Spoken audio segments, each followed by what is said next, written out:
Salam sejahtera, salam budaya, salam rahayu. Masih setia di channel Heru Nugroho Official. Terima kasih banyak untuk para penggemar channel.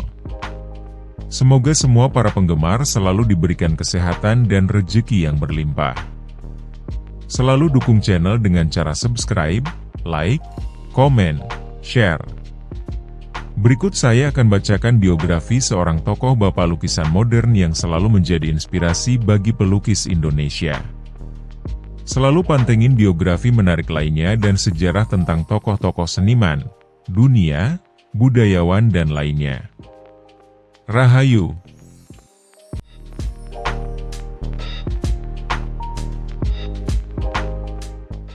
Raden Saleh. Saleh Syarif Boestaman, R.Ed. Saleh Syarif Bustaman, Mei 1807 – 23 Februari 1880, atau dikenal sebagai Raden Saleh adalah seorang pelukis Hindia Belanda beretnis Arab Jawa yang menjadi pionir seni modern Indonesia, saat itu Hindia Belanda.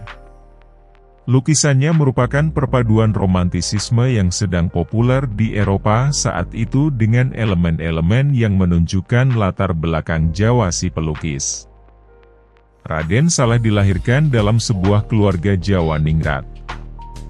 Dia adalah cucu dari Said Abdoelah Boestaman dari sisi ibunya. Ayahnya adalah Said Husain bin Alwi bin Awal bin Yahya, seorang keturunan Arab. Ibunya bernama Mas Ajeng Zarip Husain, tinggal di daerah Terboyo, Semarang. Ada versi lain menyatakan bahwa beliau sesungguhnya adalah seorang bangsawan yang merupakan putra dari Raden Syarif Husin yang merupakan putra langsung dari Kiai Ngabehi Kertoboso Bustam. Sejak usia 10 tahun, ia diserahkan pamannya, Bupati Semarang, kepada orang-orang Belanda atasannya di Batavia. Kegemaran menggambar mulai menonjol sewaktu bersekolah di sekolah rakyat, Volkschool. Keramahannya bergaul memudahkannya masuk ke lingkungan orang Belanda dan lembaga-lembaga elit Hindia Belanda. Seorang kenalannya, Profesor Caspar Reinward, pendiri Kebun Raya Bogor sekaligus Direktur Pertanian, Kesenian, dan Ilmu Pengetahuan untuk Jawa dan pulau sekitarnya, menilainya pantas mendapat ikatan dinas di departemennya. Kebetulan di instansi itu ada pelukis keturunan Belgia, H.J. Payen yang didatangkan dari Belanda untuk membuat lukisan pemandangan di Pulau Jawa untuk hiasan kantor Departemen van Koloniën di Belanda. Payen tertarik pada bakat Raden Saleh dan berinisiatif memberikan bimbingan. Payen memang tidak menonjol di kalangan ahli seni lukis di Belanda, tetapi mantan mahaguru Akademi Seni Rupa di Doornik, Belanda, ini cukup membantu Raden Saleh mendalami seni lukis barat dan belajar teknik pembuatannya, misalnya melukis dengan cat minyak. Payen juga mengajak pemuda Saleh dalam perjalanan dinas keliling Jawa mencari model pemandangan untuk lukisan. Ia pun menugaskan Raden Saleh menggambar tipe-tipe orang Indonesia di daerah yang disinggahi. Terkesan dengan bakat luar biasa anak didiknya, Payen mengusulkan agar Raden Saleh bisa belajar ke Belanda. Usul ini didukung oleh Gubernur Jenderal GAGPH Van der Capellen yang memerintah waktu itu, 1819-1826, setelah ia melihat karya Raden Saleh. Tahun 1829, nyaris bersamaan dengan patahnya perlawanan Pangeran Diponegoro oleh Jenderal Hendrik Merkus de Kock, Capellen membiayai Saleh belajar ke Belanda. Namun, keberangkatannya itu menyandang misi lain.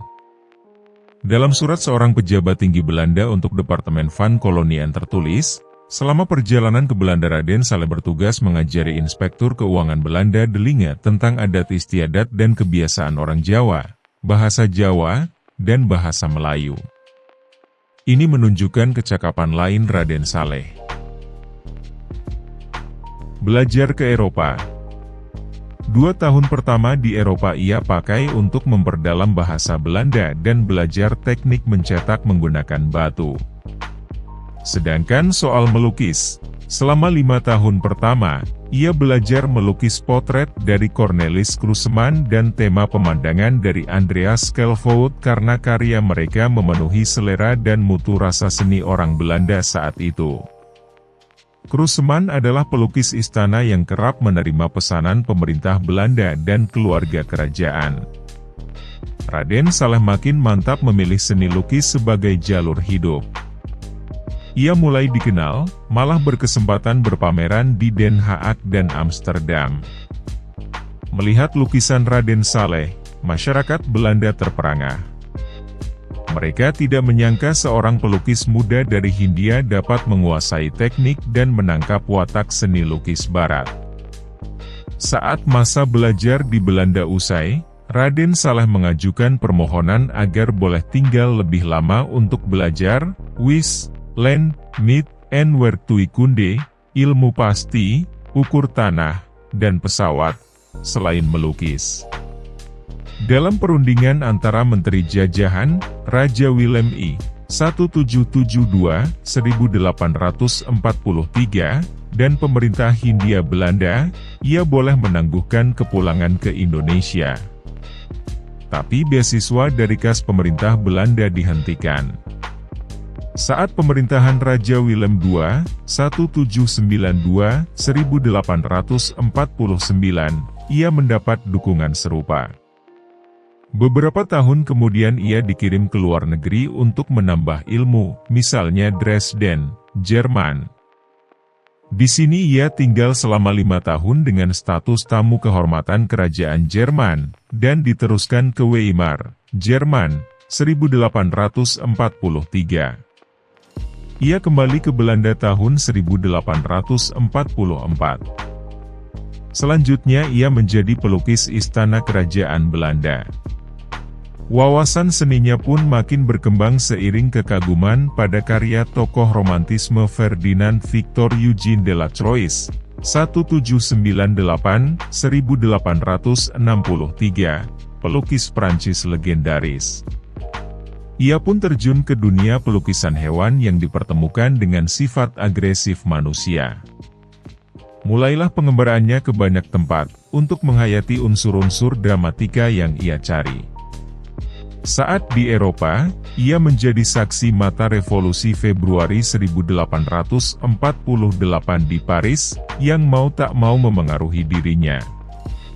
Dari Perancis ia bersama pelukis Perancis kenamaan, Horace Vernet, ke Aljazair untuk tinggal selama beberapa bulan pada tahun 1846.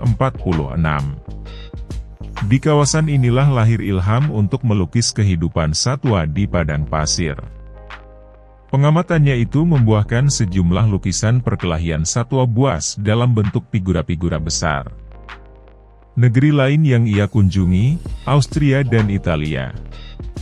Pengembaraan di Eropa berakhir tahun 1851 ketika ia pulang ke Hindia bersama istrinya, wanita Belanda yang kaya raya. Kembali ke Hindia Belanda. Saleh kembali ke Hindia Belanda pada 1852 setelah 20 tahun menetap di Eropa. Dia bekerja sebagai konservator lukisan pemerintahan kolonial dan mengerjakan sejumlah portret untuk keluarga kerajaan Jawa, sambil terus melukis pemandangan. Namun dari itu, ia mengeluhkan akan ketidaknyamanannya di Jawa. Di sini orang hanya bicara tentang gula dan kopi dan gula, ujarnya di sebuah surat. Saleh membangun sebuah rumah di sekitar Cikini yang didasarkan Istana Callenberg, di mana ia pernah tinggal saat berada di Jerman. Dengan taman yang luas, sebagian besarnya dihibahkan untuk kebun binatang dan taman umum pada 1862, yang tutup saat peralihan abad. Pada 1960, Taman Ismail Marzuki dibangun di bekas taman tersebut, dan rumahnya sampai sekarang masih berdiri sebagai rumah sakit PGI Cikini. Pada 1867, Raden Saleh menikahi gadis keluarga ningrat keturunan Keraton Yogyakarta bernama Raden Ayu Danudirja dan pindah ke Bogor, di mana ia menyewa sebuah rumah dekat Kebun Raya Bogor yang berpemandangan Gunung Salak. Di kemudian hari, Saleh membawa istrinya berjalan-jalan ke Eropa, mengunjungi negeri-negeri seperti Belanda, Prancis, Jerman, dan Italia. Namun istrinya jatuh sakit saat di Paris. Sakitnya masih tidak diketahui hingga sekarang, dan keduanya pun pulang ke Bogor. Istrinya kemudian meninggal pada 31 Juli 1880, setelah kematian Saleh sendiri 3 bulan sebelumnya. Lukisan. Tokoh romantisme Delacroix dinilai memengaruhi karya-karya berikut Raden Saleh yang jelas menampilkan keyakinan romantismenya.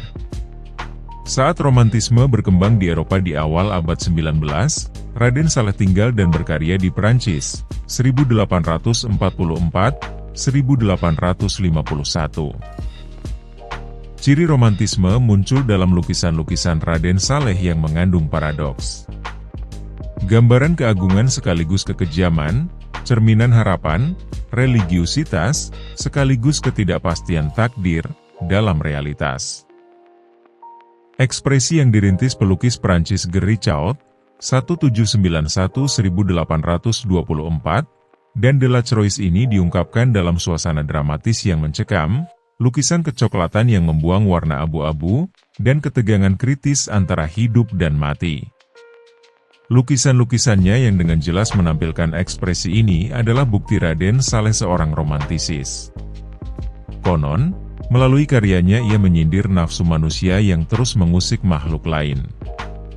Misalnya dengan berburu singa, rusa, banteng, dll. Raden Saleh terkesan tak hanya menyerap pendidikan barat tetapi juga mencernanya untuk menyikapi realitas di hadapannya. Kesan kuat lainnya adalah Raden Saleh percaya pada idealisme kebebasan dan kemerdekaan, maka ia menentang penindasan. Penangkapan Diponegoro. Raden Saleh terutama dikenang karena lukisan historisnya, penangkapan Pangeran Diponegoro yang menggambarkan peristiwa pengkhianatan pihak Belanda kepada Pangeran Diponegoro yang mengakhiri Perang Jawa pada 1830. Sang pangeran dibujuk untuk hadir di Magelang untuk membicarakan kemungkinan gencatan senjata, tetapi pihak Belanda tidak memenuhi jaminan keselamatannya, dan Diponegoro pun ditangkap. Pada waktu Saleh, peristiwa tersebut telah dilukis oleh pelukis Belanda Nicolaas Pieneman dan dikomisikan oleh Jenderal de Kock. Diduga Saleh melihat lukisan Pieneman tersebut saat ia tinggal di Eropa. Seakan tidak setuju dengan gambaran Pieneman, Raden memberikan sejumlah perubahan signifikan pada lukisan versinya. Pieneman menggambarkan peristiwa tersebut dari sebelah kanan, Saleh dari kiri. Sementara Pieneman menggambarkan Diponegoro dengan wajah lesu dan pasrah, Saleh menggambarkan Diponegoro dengan raut tegas dan menahan amarah. Pieneman memberi judul lukisannya Penyerahan Diri Diponegoro, Saleh memberi judul Penangkapan Diponegoro. Diketahui bahwa Saleh sengaja menggambar tokoh Belanda di lukisannya dengan kepala yang sedikit terlalu besar agar tampak lebih mengerikan. Perubahan-perubahan ini dipandang sebagai rasa nasionalisme pada diri Saleh akan tanah kelahirannya di Jawa. Hal ini juga dapat terlihat pada busana pengikut Diponegoro. Pieneman sendiri tidak pernah ke Hindia Belanda, dan karena itu ia menggambarkan pengikut Diponegoro seperti orang Arab. 9. Gambaran Saleh cenderung lebih akurat, dengan kain batik dan belangkon yang terlihat pada beberapa figur. Saleh juga menambahkan detail menarik, ia tidak melukiskan senjata apapun pada pengikut Diponegoro, bahkan keris Diponegoro pun tidak ada. Ini menunjukkan bahwa peristiwa tersebut terjadi pada bulan Ramadan, karena itu pangeran dan pengikutnya datang dengan niat baik. Setelah selesai dilukis pada 1857, Saleh mempersembahkan lukisannya kepada Raja Willem III di Den Haag. Penangkapan Pangeran Diponegoro baru pulang ke Indonesia pada 1978. Kepulangan lukisan tersebut merupakan perwujudan janji kebudayaan antara Indonesia Belanda pada 1969 tentang kategori pengembalian kebudayaan milik Indonesia yang diambil, dipinjam, dan dipindah tangan ke Belanda pada masa lampau. Namun dari itu, lukisan penangkapan tidak termasuk ketiga kategori tersebut, karena sejak awal Saleh memberikannya kepada Raja Belanda dan tidak pernah dimiliki Indonesia. Lukisan tersebut akhirnya diberikan sebagai hadiah dari Istana Kerajaan Belanda dan sekarang dipajang di Istana Negara, Jakarta. Peringatan dan penghargaan. Selama hidupnya, banyak pejabat dan bangsawan Eropa yang mengagumi Raden Saleh. Lukisannya dipesan oleh tokoh-tokoh seperti bangsawan Saxe-Coburg-Gotha, keluarga Ratu Victoria, dan sejumlah gubernur jenderal seperti Johannes van den Bosch, Jean Chrétien Baut, dan Herman Willem Daendels. Tak sedikit pula yang menganugerahinya tanda penghargaan, di antaranya terdapat bintang Ridder der Orde van de Eikenkon, REK, Commander met de Ster der Frans Joseph Orde, CFJ, Ksatria Orde Mahkota Prusia, RKP, dan Ridder van de Witte Valk, RWV. Pada tahun 1883, diadakan pameran lukisan Raden Saleh di Amsterdam untuk memperingati 3 tahun wafatnya Saleh, atas prakarsa Raja Willem III dan Ernst dari Saxe-Coburg-Gotha. Di antaranya terdapat lukisan hutan terbakar, berburu kerbau di Jawa, dan penangkapan Pangeran Diponegoro. Sedangkan penghargaan dari pemerintah Indonesia diberikan pada tahun 1969 lewat Departemen Pendidikan dan Kebudayaan secara anumerta, berupa Piagam Anugerah Seni sebagai perintis seni lukis di Indonesia. Wujud perhatian lain adalah pembangunan ulang makamnya di Bogor yang dilakukan oleh Insinyur Silaban atas perintah Presiden Soekarno. Sejumlah lukisannya dipakai untuk ilustrasi benda berharga negara. Misalnya akhir tahun 1967, PTT mengeluarkan perangko seri Raden Saleh dengan reproduksi 2 lukisannya. Pada tahun 2008, sebuah kawah di planet Merkurius dinamai darinya. Bagaimana komentar Anda? Tak kenal maka tak sayang. Terima kasih kepada seluruh penggemar channel Heru Nugroho Official. Salam budaya, salam rahayu. Jika ada kata-kata yang kurang berkenan, saya haturkan mohon maaf yang sebesar-besarnya. Sumber cerita dikutip di Wikipedia Indonesia. Rahayu. Lestari budayaku. Tunggu konten selanjutnya biografi tokoh-tokoh seni dan dunia yang menjadi inspirasi dan semangat kita untuk selalu berkarya. Matur sembah nuwun.